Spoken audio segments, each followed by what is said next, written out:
चाहे कितना ही अभागा मनुष्य हो, सुबह 3 बजे से 6 बजे उठकर ब्रह्म मुहूर्त में कर दो यह दो काम, जो चाहोगे वो मिलेगा। एक समय की बात है, माता पार्वती ने भगवान शिव से पूछा, स्वामी, मैंने देखा है कि चाहे कितना ही अभागा मनुष्य क्यों ना हो, अगर वह सुबह के समय ब्रह्म मुहूर्त में उठता है तो वह बहुत सुखी रहता है। ऐसा क्यों है, मुझे ब्रह्म मुहूर्त का रहस्य बताइए। तब भगवान शिव ने कहा, हे देवी, मैं आपको इस प्रश्न का उत्तर एक कथा के माध्यम से बताऊंगा। कृपया आप इस कथा को ध्यान पूर्वक सुनना, और जो भी मनुष्य इस कथा को पूरा सुनेगा वह कभी भी इस अवसर को अपने हाथ से नहीं जाने देगा। ब्रह्म मुहूर्त का रहस्य जानकर पूरा जीवन बदल जाएगा। भगवान शिव कथा को सुनाना प्रारंभ करते हैं और माता पार्वती से कहते हैं, बहुत समय पहले की बात है, काशी में दीनू नाम का एक लड़का रहता था। वह लड़का बहुत ही अच्छा था, लेकिन एक गलत आदत थी,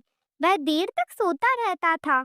सुबह उसे जगाने के लिए घर वाले कई प्रयास करते थे, परंतु वह रोजाना सुबह देर से उठता था। वह लड़का कभी भी 9 बजे से पहले नहीं उठता था।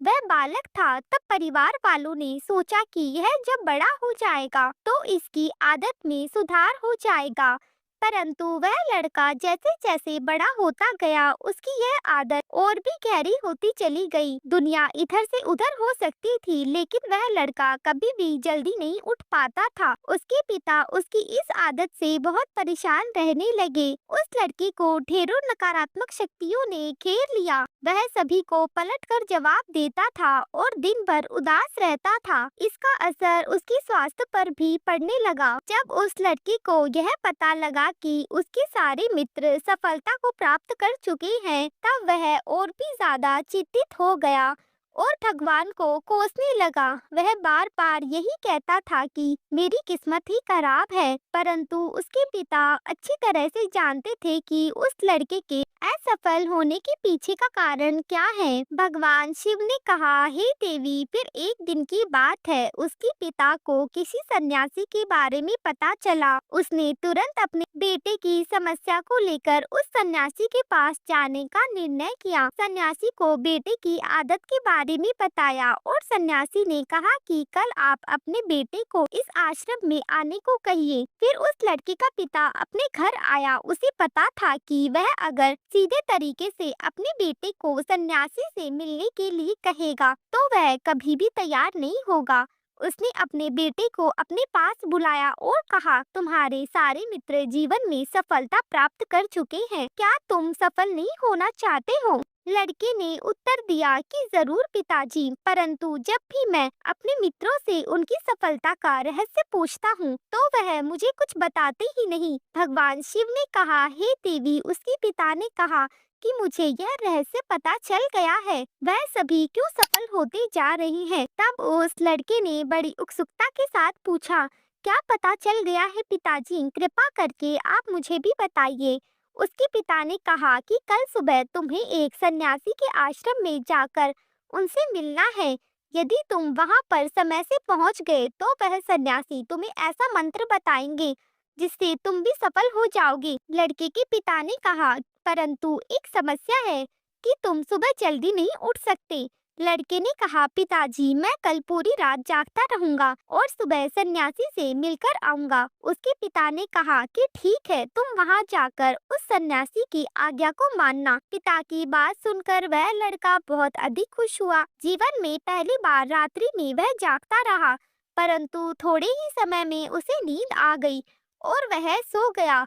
और जब वह अगली सुबह उठा तो उसे पता चला कि सन्यासी से मिलने का समय समाप्त हो चुका था। उसके पिता ने लड़के की तरफ देखा और कहा, तुम जीवन में कभी सफल नहीं हो पाओगे, जाओ और जाकर सो जाओ। पिता की यह बात सुनकर उस लड़के को बहुत दुख हुआ। उसने मन ही मन खुद को चुनौती दी कि कल सुबह वह सन्यासी से मिलने अवश्य जाएगा। उसने अपने पैरों में एक छोटा सा घाव बना लिया, जिससे दर्द के कारण उसे रात भर नींद नहीं आई। भगवान शिव ने कहा, हे देवी, यह एक ऐसा पहला अवसर था जब उसने अपने जीवन में पहली बार सूर्योदय देखा था। वह तुरंत ही तैयार होकर सन्यासी से मिलने के लिए चला गया। आज उसका अनुभव कुछ अलग ही था। वह बेहद शांत महसूस कर रहा था, चलते चलते वह लड़का जैसे ही सन्यासी के आश्रम में पहुंचा तो वहां पर उसने देखा कि सन्यासी और उसके सभी शिष्य ध्यान लगाकर बैठे हुए थे। भगवान शिव ने कहा, हे देवी। फिर जब ध्यान का समय समाप्त हुआ तब लड़का उस सन्यासी के पास पहुंचा और उन्हें प्रणाम करते हुए बोला कि आपके पास कोई ऐसा मंत्र है जिससे मैं सफल हो सकता हूँ? कृपा करके आप मुझे वह मंत्र बताइए। मैं भी अपने मित्रों के समान सफल होना चाहता हूँ और अच्छा जीवन जीना चाहता हूँ। भगवान शिव ने कहा, हे देवी। फिर सन्यासी मुस्कुराए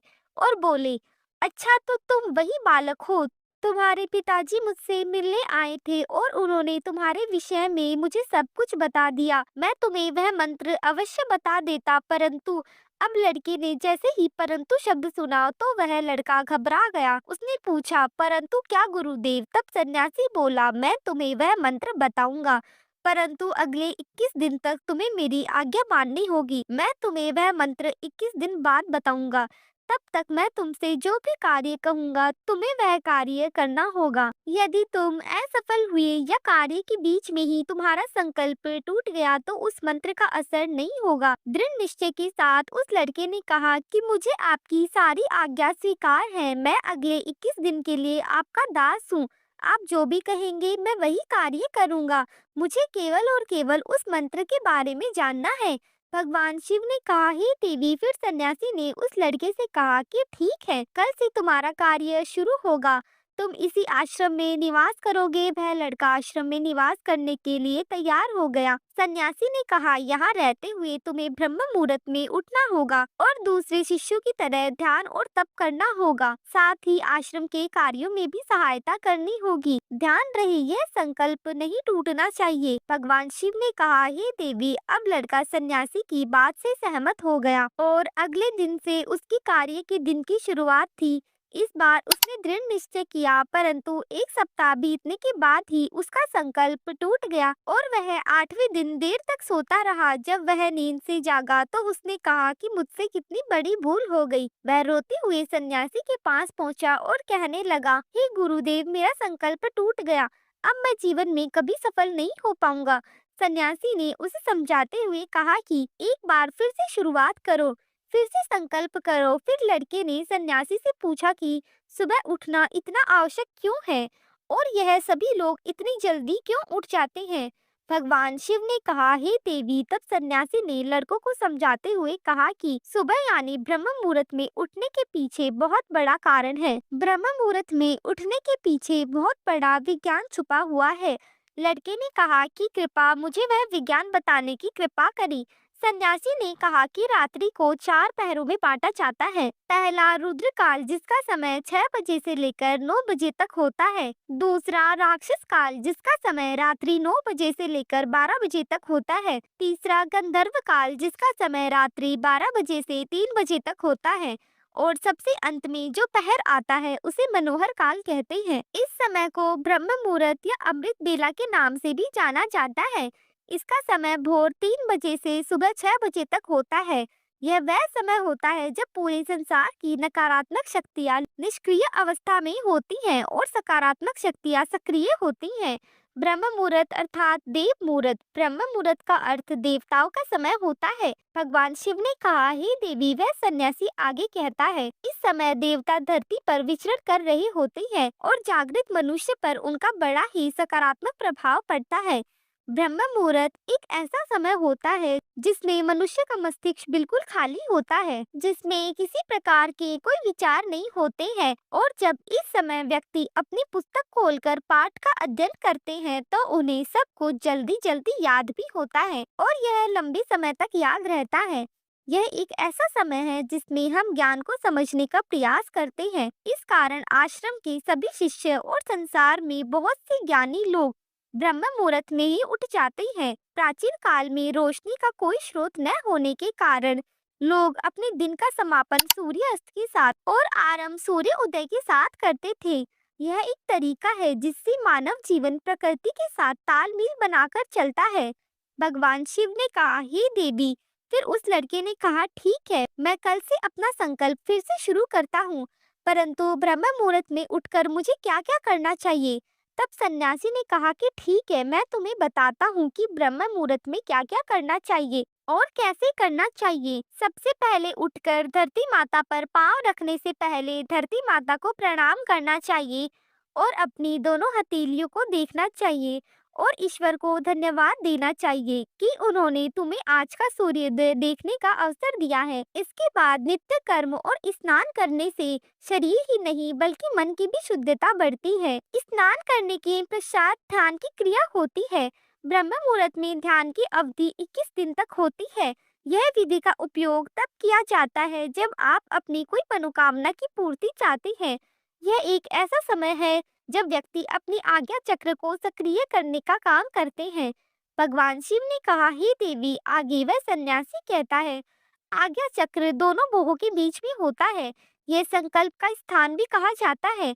अगर इस चक्र पर ध्यान केंद्रित किया जाए और अपनी मनोकामना को बार बार दोहराया जाए तो मात्र 21 दिनों के भीतर वह मनोकामना पूरी हो जाती है। अगर आपके मन में कोई भी अधूरी मनोकामना है और आप उसे पूरी करना चाहते हैं, तब उसे सबसे पहले उस मनोकामना का स्पष्टीकरण कर लें।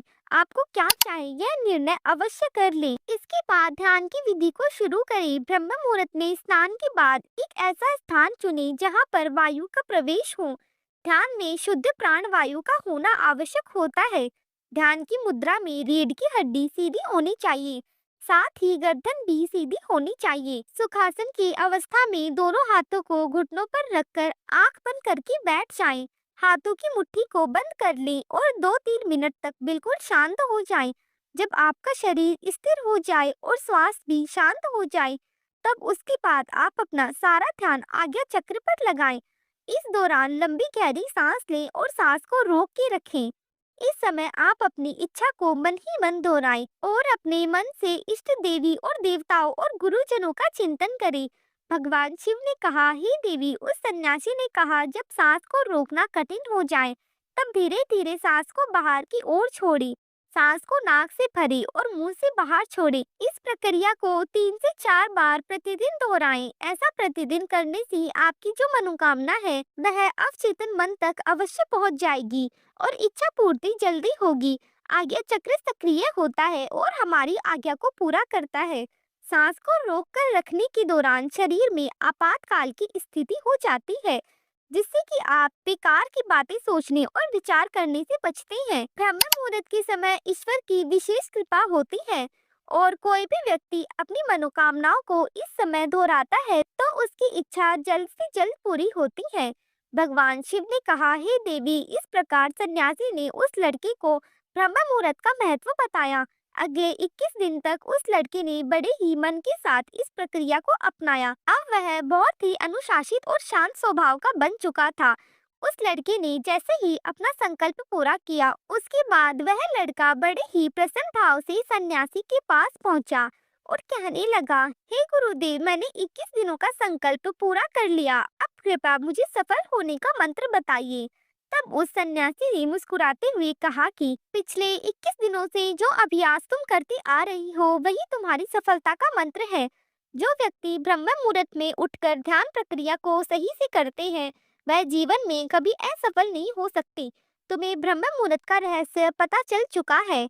अब तुम्हें जीवन के लक्ष्य और सफलता दोनों को प्राप्त होंगी। उस लड़के ने सन्यासी को धन्यवाद दिया और ब्रह्म मुहूर्त के नियमों का पालन करना प्रारंभ करना शुरू किया। भगवान शिव ने कहा, हे देवी, अब तो आपको पता चल गया होगा कि ब्रह्म मुहूर्त क्या होता है। तब माता पार्वती ने कहा, हे स्वामी, अब मुझे ब्रह्म मुहूर्त का संपूर्ण ज्ञान हो गया है।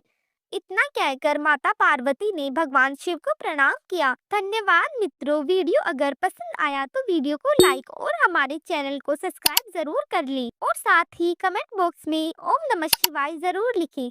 हर हर महादेव।